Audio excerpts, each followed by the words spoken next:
Hello, everyone, and welcome to Mrs. Reader's Readers, hanging out with Mrs. Hammond. Today, I'm sitting out on the dock, and this is a beautiful setting, I believe, for the classic novel that we are reading, Old Yellow by Fred Gibson. Last week, when we read chapter 5. And in chapter 5, do you guys remember what we read? Well, that was the chapter that Little Arliss had himself in a real bind, didn't he? He had caught a baby bear and was holding the baby bear by his tail. And the mother bear was not happy. And she was running and running. And then Travis could hear little Arliss screaming. And remember who actually saved him? That old yellow dog, didn't it? Old yellow dog, and it was just a very terrifying experience for the entire family. Well, today is chapter 6, and I'm really excited to see what is in store and what Travis actually thinks of that old yellow dog now. So enjoy the setting, and I hope you can hear me. The wind's blowing really strong, and we have some other noises around. And I'm not even sure you can see my face real clearly, but you can hear the book and you can see the beautiful lake. Till little Arliss got us mixed up in that bear fight, I guess I had been looking on him about like most boys look on their little brothers. Well, I liked him all right, but I didn't have a lot of use for him. I mean, what was he always playing in our drinking water, and he was always getting in the way of my chopping axe and howling his head off and chunking me with rocks when he got mad? Oh my goodness, he didn't even seem to me like he was hardly worth the bother of putting up with. But that day when I saw him in the spring, so helpless against the angry she-bear, well, I learned different. I really knew then that I loved him as much as I did my mama and papa. Maybe in some ways even a little bit more. And two brothers sometimes feel that way. And sometimes you don't like them, but you love them. And you know what? No one's going to have your back like your brother or your sister does. No one will.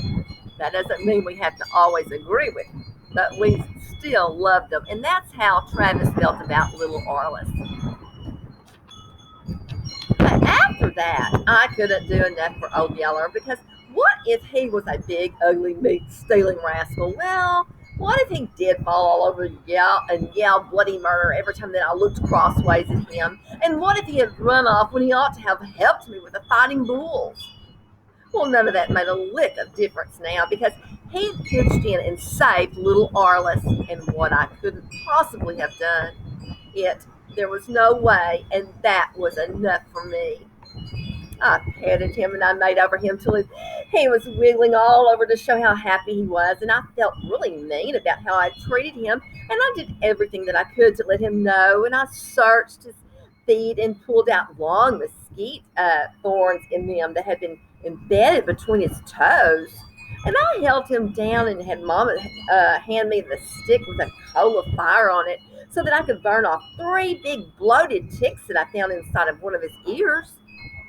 Well, I washed him with lye soap and water, and then I rubbed salty bacon grease into his hair all over to get rid of the fleas. And that night, after dark, when he snuck into the bedroom with me and little Arliss, I just let him sleep right there, and I never said a word to Mother about it. I took him and little Arliss squirrel hunting the next day. Oh, it was the first time that I'd ever taken little Arliss on any kind of a hunt because he was such a noisy pest that I always figured that he'd scare off the game. Well, as it turned out, he was just as noisy and pesky as I had figured. I told him that till he saw maybe a pretty butterfly floating around in the air, and then he'd just set up in a yell that you could have heard a mile off and go chasing after that butterfly. Of course, he couldn't catch it, but he would keep yelling at me to come on and help him. Then he'd get mad because I wouldn't, and he'd yell even louder. Or maybe he'd stop to turn over a flat rock, and then he'd stand yelling at me to come back and look at all the yellow ants and the centipedes and the crickets and the stinging scorpions that were scurrying away, hunting new hiding places. Well, once when he got hung up in some briars and yelled till I came back to get him out. Another time he fell down and he struck his elbow on a rock and he didn't even say a word when he did it. And about several minutes later, until he saw this blood seeping out of a cut in his arm. And then he stood and screamed like he was burnt in a hot iron. Ah! He just started screaming. With that much racket going on, I knew that we'd scare all the game clear out of the country, which I guess we did. All but the squirrels. They took to the trees where they could hide from us. But I knew I was lucky enough to see which tree one squirrel went up, so I put some of little Arliss's racket to use. I sent him in a circle around the tree, beating on the grass and bushes with a stick. Boom, boom, boom, boom, boom, boom. And I stood there waiting. Sure enough, then the squirrels got to watching little Arliss and forgot about me. He kept turning around and around the tree and hitting the limb to keep it between him and little Arliss until he was on my side in plain sight, and I shot him out of that tree the first shot. Well, after that, old Yellow caught on to what game we were after, and he went to work then trailing and treeing the squirrels that little Arliss was scaring up off the ground, and from then on, with Yellow to tree the squirrels and little Arliss to turn them on the tree limbs he had pickings.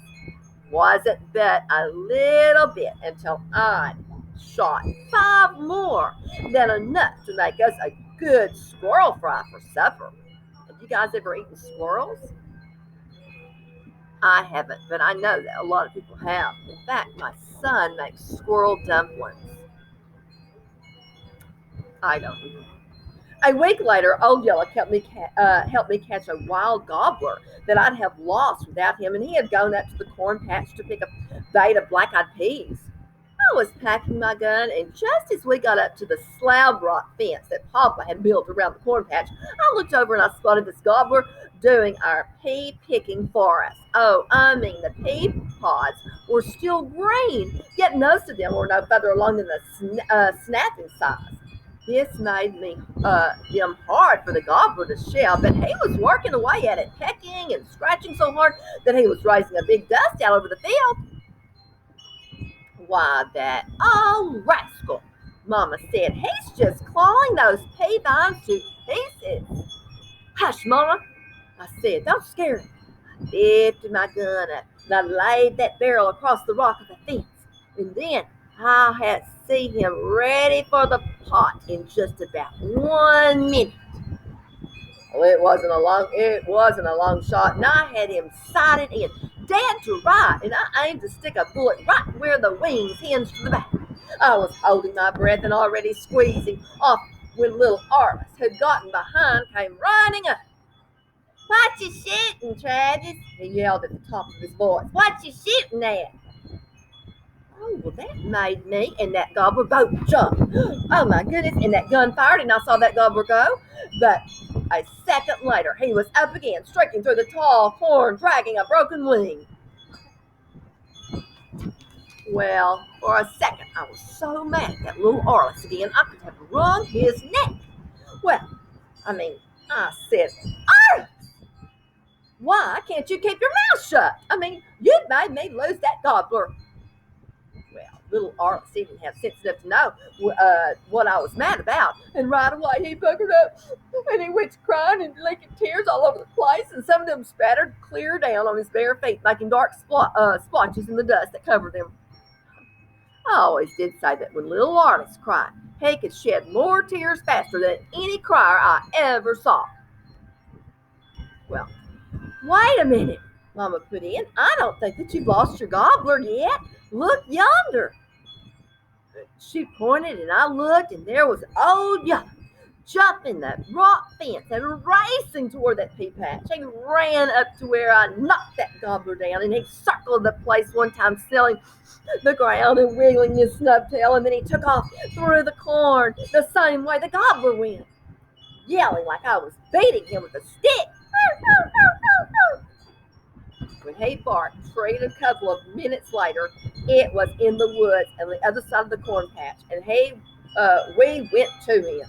We found him jumping at that gobbler that had run up stooping live oak and was perched there, panting, just waiting for me. So, in spite of that fact that little Arliss had caused me to make a bad shot, we had us a real scrumptious supper that night. Roast turkey with cornbread dressing and watercress and wild onions that little Arliss and I found growing down in the creek next to the water. But when we tried to feed old Yellow some of the turkey on account of his saving us from losing it, he wouldn't eat it. Well, he'd lick the meat and wiggle his stubbed tail to show how grateful he was, but he didn't swallow down more than a bite or two. That puzzled Mama, because and me, because when we remembered back, we realized that he hadn't been eating anything hardly that we'd fed him for the last several days. Yet he was fat, and his hair was as slick and shiny as a dog, eating 3 square meals a day. Mama shook her head. If I didn't know better, she said, I'd say that dog was sucking eggs. But I've got 3 hens sitting and one with Biddy's chickens, and I'm getting more eggs from the nest from the rest of them than I've gotten since last fall. So he couldn't be robbing the nest.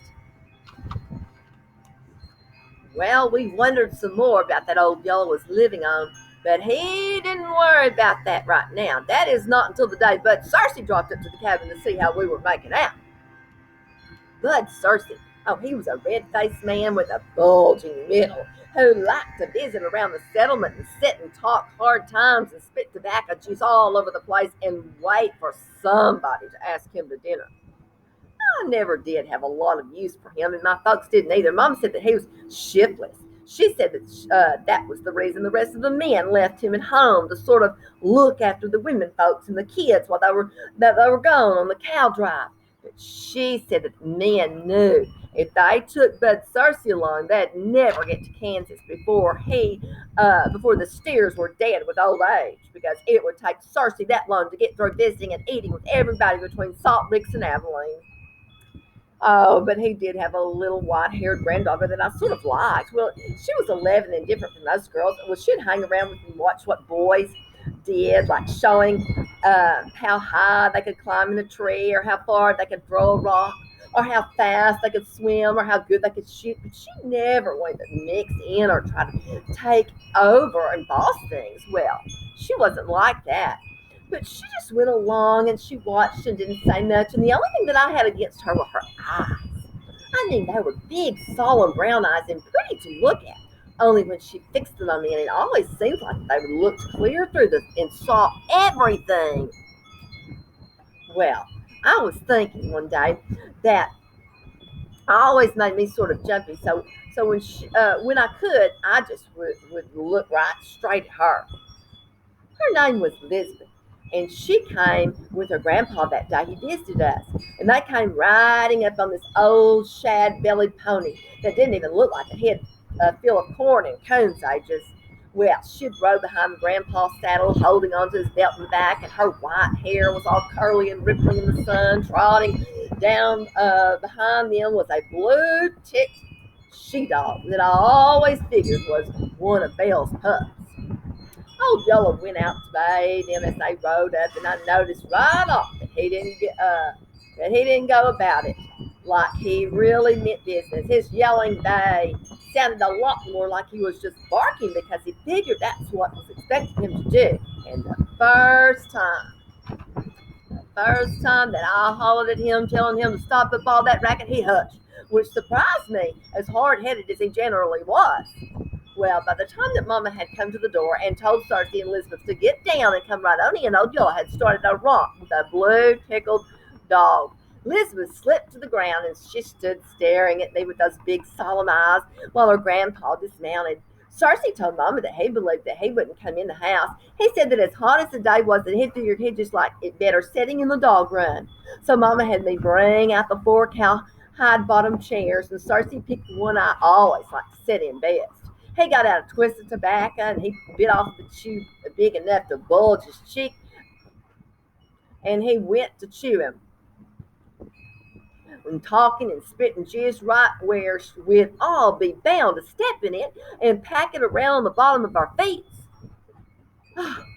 First, he asked Mama if we were making out all right, and Mama said, yeah, we were. And then he told her about that he'd been left to look after all the families while the men were gone, and a mighty heavy responsibility that was, nearly working him to death. But that he was glad to do it. He said that Mama to remember that if that least little thing went wrong, that she was good to get in touch with him right away. And Mama said that she would.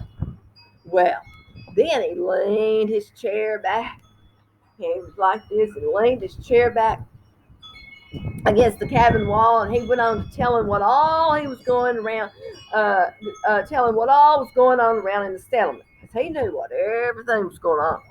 He told about how dry the weather was and how he looked for all the corn crops to fail and all the settlement folks to be scraping the bottoms of their barrels long before next spring. He told about how the cows were going dry and the gardens were failing.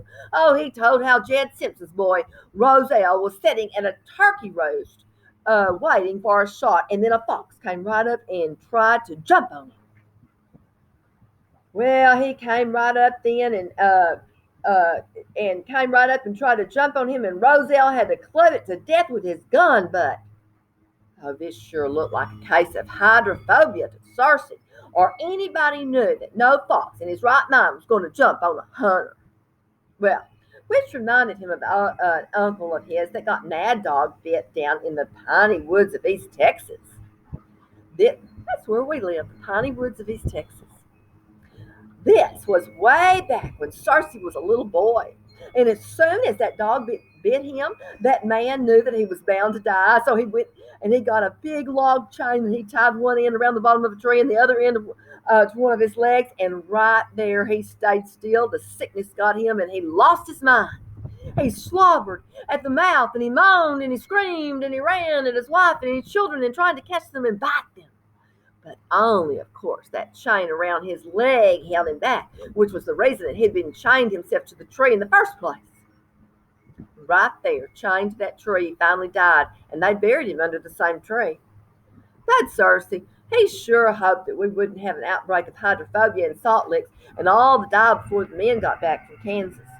Well, then he talked about a while about a panther that he'd caught and killed one of Joe Anson's colts, and how the Anson boys had put the dogs on the trail. They ran the panther into the cave, and Jeff Anson followed in, and where the dogs had been more sense than to go, and got pretty badly panther mauled for his trouble. But he did get the panther. Cersei talked until dinner time, said not a word all through dinner, and then went back to talking as quick as he'd swallowed down the last bite. Well, he told about how some strange varmint that wasn't a coyote, possum, skunk, or coon had recently started robbing the settlement blind. Or maybe he wasn't even somebody. Nobody could tell for sure, but all they knew was that they were losing meat out of their smokehouses, eggs out of their hen nests, and sometimes even whole pans of cornbread, and that women folk had set out to cool. Fuller had been barbecuing some meat over an open pit and left it in for a minute to get a drink of water and came right back to find that a 3 or 4 pound chunk of that grilled meat had disappeared, like that it had gone up in smoke. Salt Licks folks were getting pretty riled about it, Cersei said, and had guessed that it would go hard with whatever or whoever was doing the raiding if they ever learned what it was. Listening to this, I got an uneasy feeling, the feeling that got worse in the minute later when Elizabeth motioned me to follow her off down to the spring. We walked clear down there with Old Yellow, and the blue tick dog followed with us, and before she finally looked up at me, at me and said, "It's him." "What do you mean?" I said. "I mean, it's your big yellow dog." She said, "I saw him." "Do what?" I asked. "Steal that bait of ribs," she said. I saw him get a bunch of eggs too from one of our nests. I stopped in and I looked straight at her, and she looked straight at me, and I couldn't stand it, and I had to look down. I mean, but I'm not going to tell," she said. I didn't believe her. I bet you do. I said, no, no, I won't. She said, shaking her head. I wouldn't even before I knew that he was your dog. Well, why? Because Miss Prissy is going to have pups. Miss Prissy. Yeah, that's the name of my dog, and she's going to have pups, and your dog will be their papa. And I wouldn't want the papa to get shot. I stared at her again and again, and I had looked down, and I wanted to thank her, but I didn't know the right words, so I just fished around in my pockets, and I brought out an Indian arrowhead that I found the day before, and I gave it to her. She took it and she stared at it for a little bit, her eyes shining, and then shoved it deep into a long pocket that she had sewn to her dress. I won't never tell, she said, and then she whirled and tore out for the house, running as fast as she could. Well, I went down and I sat by the spring a while, and it seemed like that I liked Bud Cersei a lot better than I'd ever had before. Even if he did talk too much, and even if he did spit chewing tobacco juice all over the place, but I was still bothered. If Lisbeth had called Old Yellow stealing stuff at the settlement, then somebody else might too. And if they did, they were sure liable to shoot him. A family might put up with one of his own dogs stealing from them if he was a good dog. But for a dog that left home to steal from anybody else, well, I didn't see much of a chance for him, even if he didn't even get caught. After Bud Cersei had eaten a hearty supper and talked a while longer, he finally rode off home with Elizabeth riding behind him, and I went then and gathered the eggs, and I helped Rory back, and I called Old Yellow off from the house, and I broke the eggs on a flat rock right under his nose, and I tried to get him to eat them, but he wouldn't. He acted like he'd never even ever heard tell that eggs were fit to eat. All he'd do was stand there and wiggle his tail and try to lick me in the face. It made me mad, though. You thieving rascal, I said. I mean, I ought to get a club and I'll break your back in 14 different places. But I didn't really mean it. I didn't say that loud and ugly. I knew that if I did, he'd fall over and start yelling like he was dying, and there I'd be in a fight with little Orlis again. And when they shoot you, I'm going to laugh, I told him. But I knew that I wouldn't. And that's the end of chapter 6. I hope that this video turns out. We have someone, my neighbor, who is blowing off everything and the blower's going the whole time. That's just our luck. But you know what? It's okay. Hopefully you can see this. And I hope you enjoyed this chapter. And tomorrow, or when I'm able to read again, it will be chapter 7. We're moving along quite nicely. Remember, this book, if you're going to be testing on it, is worth 6 points. Have a wonderful day, and I will see you later. Bye.